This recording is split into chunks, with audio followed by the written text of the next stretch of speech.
রাজু তো জ্বর আসছে, একটা কাজ করি তাড়াতাড়ি ওষুধ খাওয়াই। আরে রাজু তো ওষুধই খাচ্ছে না। আরে ছোটু কি করতেছে, এখন কি করব? এই তো আমি একটা আইডিয়া পেয়ে গেছি, দাঁড়াও মা আমি এখনই আসতেছি। আরে এই রাজু আবার কি করবে? এই তো পুতুলটা নিয়ে নিলাম। আরে মা এটা দেখি আমাকে।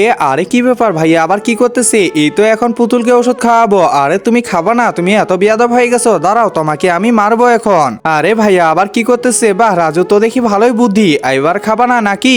তাড়াতাড়ি আমি যাই তো। আরে কি ব্যাপার, এই ছোট আবার কোথায় যাইতেছে? তাড়াতাড়ি পিছু নিতে লাগবে। আরে রাজু তাড়াতাড়ি দেখ। আচ্ছা ঠিক আছে আমি দেখতেছি।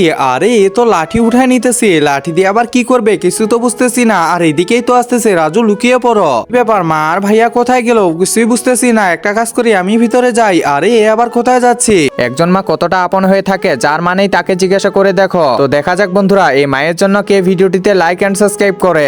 আর যারা মাকে ভালোবাসো না তারা ভিডিওটি থেকে দূরে থাকো। ও আচ্ছা বুঝতে পারছি, এ তো দেখি লাঠিটাই দিয়ে পুতুলকে মারতে যাচ্ছে। বাহ আমরা কি চালাক, আমাদের চেয়ে বেশি চালাক ছোটু।